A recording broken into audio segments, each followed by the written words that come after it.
Everybody, so it's time to do our top 9 game for the games played during the month of August, since we're almost the middle of August now. So before I get into the games, let's talk about the stats. So in August, I finally moved in and settled in, so I've been able to play again. And also, FallCon took part at the end of August, so got a few games in then as well. I got to play 39 different times with 34 different games, so there was a lot of different games. We didn't play very many game multiple times here. And that's 5% of my base collection that got played. And then let's see here. So let's just get started with that. So in the number 9 position, I have Dice Town. Dice Town I purchased in June at the Melcon flea market, and I played it for the first time there. And now that we've unpacked everything, I introduced my family to it, and it was a hit. It's such a neat game. And the components are amazing. Now keep in mind, in this picture here, those poker chips were added secondhand. The lady that I bought the game from, she added those to it. But those cups with the sheriff badge kind of engraved on it, like that's part of it. So, and you have poker dice, so you kind of shake your dice or put them down and you see what you got. And then each location, so whoever has the most 9s will go to the gold mine, and you would collect gold for however many 9s you have in your poker hand with your dice. If you have the most 10s, then you're going to go and collect from the bank, and that's being polite. You're robbing the bank. If you have the most like, and so on. So each position kind of gives you a different ability. So you kind of roll the dice, you look what you got, and be like, I kind of really need cash. I have no more cash. So maybe you're going to rob the bank, so you're trying to keep 10s. Maybe that's what you were hoping to do, but maybe you didn't roll any 10s. So then you would keep one dice to keep, and then the rest kind of hide them, and then you would reveal what you're keeping all at the same time. Now, if you wanted to, let's say I had rolled 3 10s, then I want to keep the extra 10, so you would kind of put the 3 dice in there, reveal that, then you have to pay a poker chip for each extra dice you're keeping. Now, whenever somebody's kept all 5 dice, then there's only one more round, and then whatever you roll then is what you got. And then at the end of activating each action, whoever has the best poker hand for everything you've rolled then goes and collects land deeds, which are going to be worth victory points at the end of the game as well. It's so neat. Really, really enjoyed this one. So that was Dice Town. Now, in number 8 position is Tyrants of the Underdark. Now, I've played this one for the first time. It was in 2018. A long time ago at a friend's house. And this was the first time that I came across an area control deck building game. And I did horrible this last time. So you kind of start the game, and there's these neutral things on each of the cities. So you kind of try to gain control. And if you have the majority of the control, you gain like extra points each round. But then you're purchasing cards each round that allows you to do, kind of travel and battle and attack and take over. And it's a neat game. And then now, from what I understand, this particular game here is a combination of 2 versions, because the newer version doesn't have those little plastic 3D things, but then the map looks better. And then he had bought kind of both versions, combined them together, and made the version that he likes. So depending on what version you have, may have components of this, but not all. But yeah, it's a really, really neat one. And it's a little bit like Dominion in a way, as you select different cards each time you play. So you're not always going to have the same cards available to purchase. You're not always going to have the same abilities that you can activate and so on. So this was, I think, only my second time playing this game ever, but it is neat. I did enjoy it quite a bit. Then in number 7 position, I played Hollywood Blockbuster. This is a Reiner Knizia game, which I'm a big fan of him, and I was so impressed with this game. Now, from what I understand, it comes in different, Nightmare Production is another version of this same game, so it's been republished under different names a few times. But this is a bidding game, so you have all these contracts that you keep behind your screen there, and you're going to be bidding on the different actors or different directors or different sound effect or visual effects or different things like that, and you're trying to kind of piece together your movie, and you have like that black tile that kind of shows the type of movie that you have and all the different type of tiles you need to collect in order to complete that movie. And you're going around at each location, bidding on each of these different things because there's different tiles on each one. So everybody's going to end up with something, but it depends on how many contracts that you spend. Now, if, we're a 3-player game and I bid and paid 8 contracts, well, those 8 contracts get split up between the other players. So then he gets 4, she gets 4, and then they have those contracts for their future bids. It was neat. Then the first one to complete a drama movie gets the drama movie award, or and so on. And then you also get the awards at the very end for whoever has the highest scoring award, because each of the actors are going to be worth different points, or each of the things, and depending on what you've put together, is going to be worth different points. So you're trying to get kind of your things to be worth the more, so you get those. But there's also a lowest point awards, like the worst movie possible, and then you would get an award for having created the movie with the least amount of points as well. It was really neat, really interesting. Plus, what's really fun about this is all the puns, so you could hire the actress Demi Les, or there was Nicholas Rage, or all different things. And then the movie titles, you can kind of see the spoof of what it's supposed to be.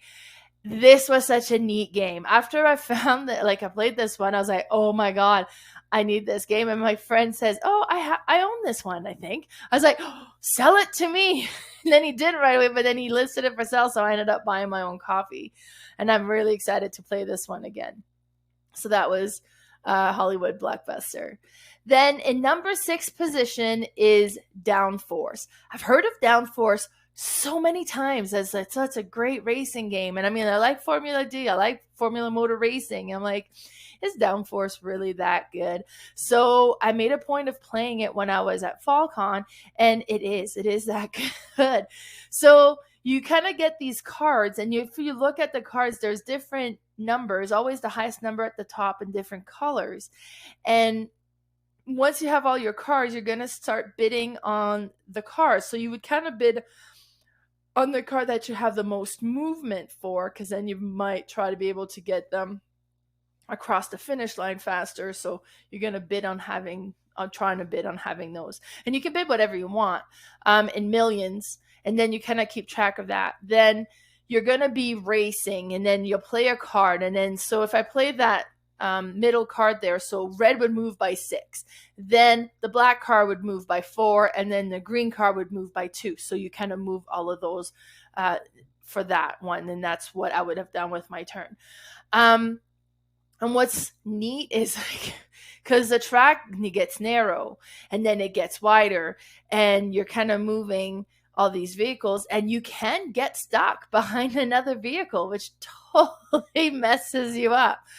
And then there's kind of 3 different checkpoints. So once you reach the first checkpoint, you're going to bid on who you think is going to win the race out of all the cars. So it's like, well, I think red's kind of looking promising. So you would put a check on that. Then you reach the second checkpoint. Then you're going to look at where everybody's standing and say, you know what, maybe it's going to be black, or whatever you want to bid, and so on. Now, once the race is over, you get the prize money if you were in a top position with your own car that you had bid on, that you own. But you also get bid money for if you bet on the cars that kind of got podium finish at each of the check stops. So of course the first check stop, because it was so early on in the race, is worth more points than the last one. But so you would collect all of that, then you subtract the money you bid for purchasing the race car to begin with, and then whoever has the most money is the winner.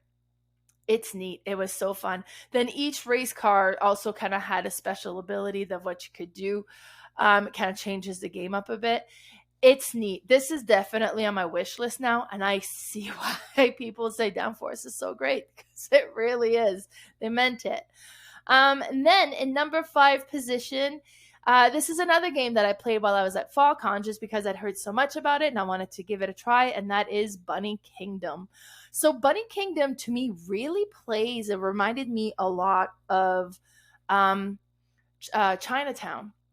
Now, Chinatown is probably an older game, but it's Chinatown. You're collecting all these land deeds, and then you're collecting businesses that you're going to put on them, and then you're trying to create clusters of these businesses because some of them, like the restaurant, if you have 6 of them, is worth way more points than if you have 4, a cluster of 4, and so on. So it kind of has that similar feel to it, which also reminds me of Foundations of Rome, which has a similar when it comes to collecting the land deeds and then building stuff on them.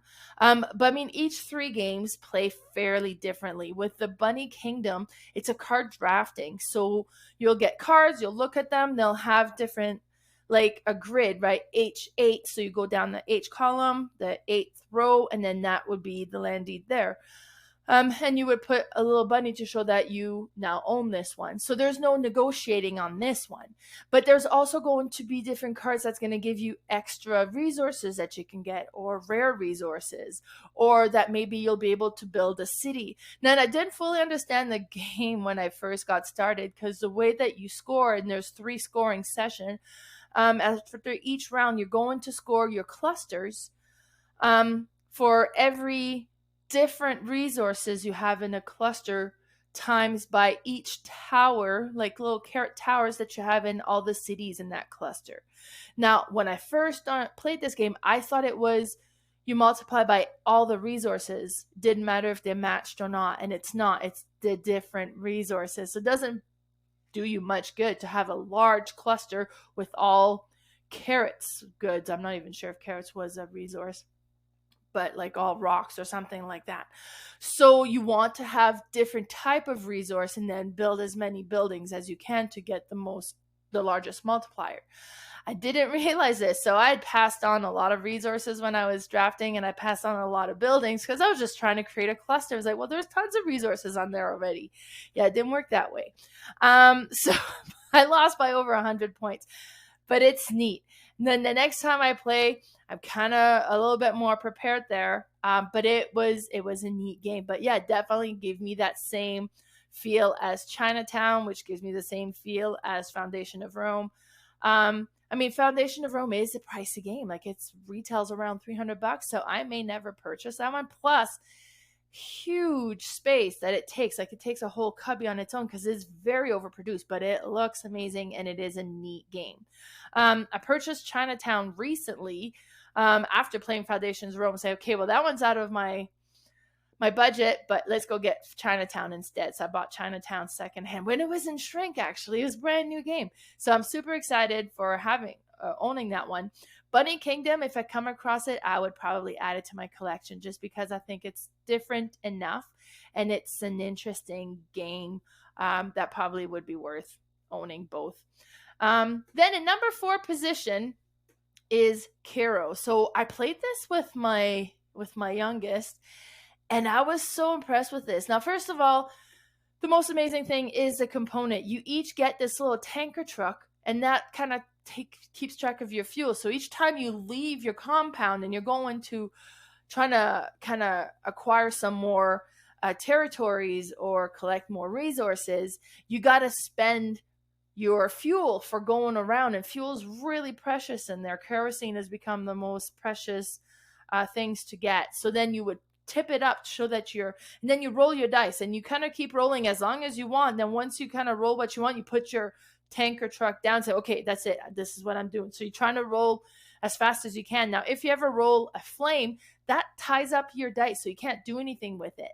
Now, some of the cards that you can acquire will cost you different things that you need to roll on your dice, but they will also give you extra symbols that you can count on when acquiring other cards. Now, you can also send a token because you have these different kind of clan member tokens that you can send on the different location.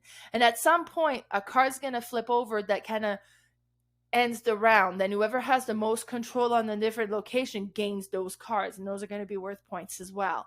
So then you add that to your your tableau, and then you refresh that, and then you go again. This one was neat. I was super impressed with it. Oh, and then also you get to fuel up if you want. So it's okay, well, I'm going to spend a jerry can to fuel up. So you hold your tanker trap on its nose, and the other player just quickly rolls all the dice and trying to rolls all flames. And once they've rolled all flames, that's it. You're fueled up. So they're trying to do it as quickly as possible so you get as little fuel as possible. This is neat. The components are amazing. I really enjoyed this game. Now, in number 3 position is another game that I played at FallCon, and this one is Planet Unknown. Now, and I did terrible at this game, and I think it's because I had a huge disadvantage. Everybody had a planet, and you're trying to build these things inside your planet.